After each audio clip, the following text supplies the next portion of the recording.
Hey, what's up, guys? Felix here from Podcasting Secrets, and today I am going to talk to you about my new Instagram strategy for growing my audience, which you can apply to Instagram or apply to podcasting as well. I've been putting out a lot of content on Instagram, doing the Instagram lives every day. If you're listening to this somewhere other than Instagram, make sure to check out my profile at Podcasting Secrets on Instagram.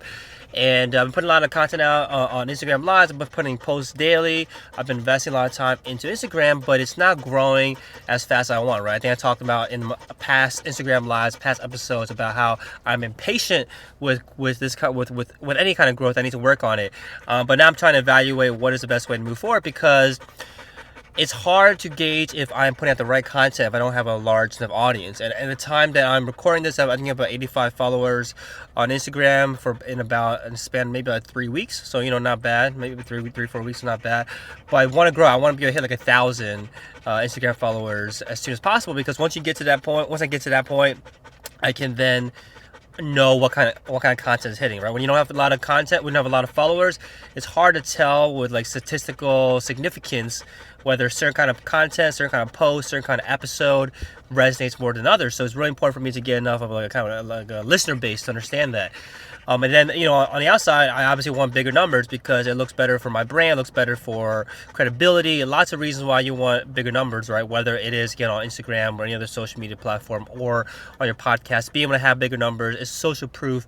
And by having that kind of social proof, more people are more likely to follow you. So it kind of creates a cycle. So it's important to focus on audience growth. And it's never the right approach to be like, I don't care about who listens. It is important because without it, you are kind of not, sorry, my dog here. Without it, you kind of cannot understand if you are adding any true value out into the world. And which is fine if you don't have any goals to add value to the world and just kind of doing it for yourself. But if you do have goals of putting something valuable out there, it's important to have an audience. It's important to focus on growth. So I was wondering, I'm putting all this content out there, why isn't it growing faster?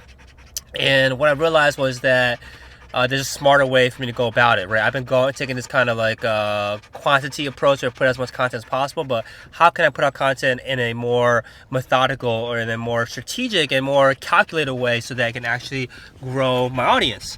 So I was thinking about what I realized was I was looking at advice from a podcast guest I had on Shopify Masters that owned this company called Peace Collective, and he talked about how he used Instagram to be strategic with the content that he's putting out there. So rather than just posting content on his own page, what he would do is he'd find out these micro-influencers in his space and look at the kind of content they were putting out there.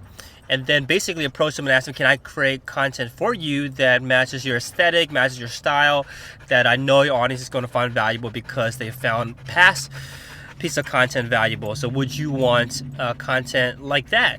And if they agreed to do it, he would go out and hire a photographer to take the photos that match the profiles, the micro influencers that he was working with. And then on top of that, he would have one of his models somewhere, not in a prominent space in the photo, but somewhere in the photo with the clothing that he's promoting, because he's running a clothing label. And it worked. People were super excited to post the content, and he got his content and his model and his clothing on bigger and bigger profiles, and it's an approach that he recommends for growing Instagram. So that's what I'm going to do. I'm going to spend some time over the next week or so identifying who are the micro influencers in my space, who can I realistically work with at the scale that I'm at, because I have 85 followers, right? I think there's going to be a certain scale of people who are still cool working with me, even though I don't have a large audience. But if I'm reaching out to like 1 million follower Instagram, they might not be as accessible, or they might not be as willing to work with me. So I'm looking probably in the range of about a couple thousand to about 10,000 or less followers.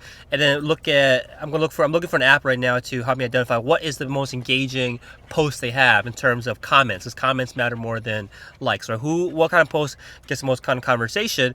And then I will reach out to them and say, hey, I can create a post just like this, matches this style. I know that's one of the most popular post, most engaging post, most comments.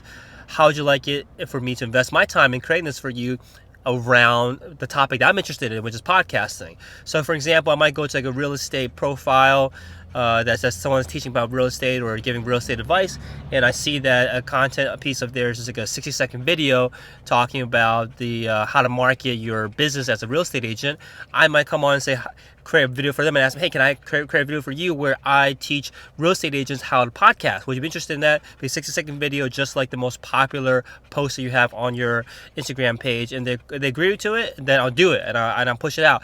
And then keep on taking this approach where I reach out to someone first and ask them and pitch them and ask them if they're interested in this type of content that matches their particular profile. It's going to be customized. It's going to be personalized. I'm not going to, you use the same post and use the same outreach for everybody. I'm going to be specific about it.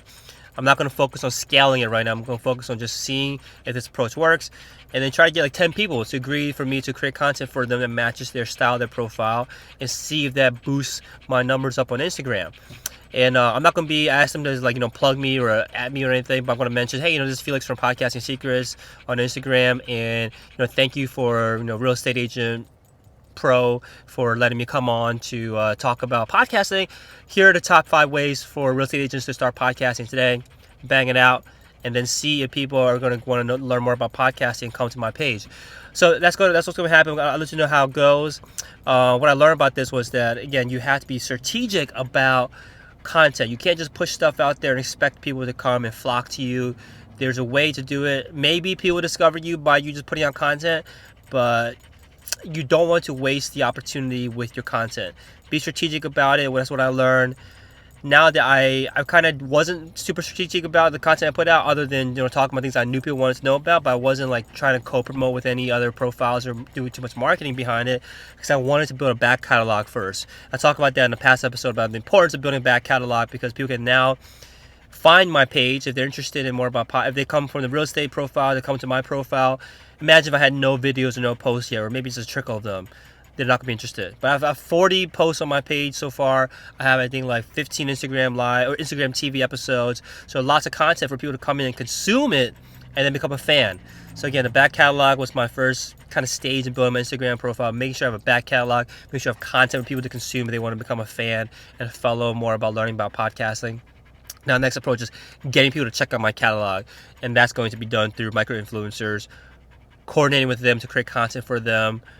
My name's going to be on there, so hopefully people are interested and will come to my page, check it out, and become fans. And if this works for the first 10, I can churn like 5 of these out a week and just focus on that as a way for growth. So that's my Instagram strategy. You can follow the same thing if you want to grow your Instagram for your podcast, or if you have a podcast only, same thing. It's about getting on different podcasts, right? Figure out what is the most popular podcast, what kind of podcast do they love the most. You can find this out online, looking at their blogs, looking at their Twitter, looking at what they are most proud of, what kind of episodes they're most proud of, and then say, hey, I can talk about the same thing, or I can talk about my topic in the similar vein as this episode.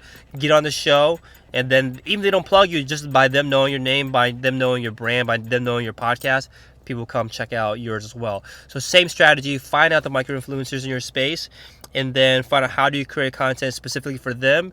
And don't think about how can you create content that's going to work best for you. Think about what kind of content will wow their audience that has proven to be successful on their podcast or on their Instagram profile. And they're going to keep on wanting to work with you. I can imagine that I put this out for a micro-influencer that's 10,000 followers, and then maybe they'll grow to 50,000 one day, and then reach out to them again. Hey, can we do something similar again? And build a relationship from there. So that's my plan. Hopefully that helped you out.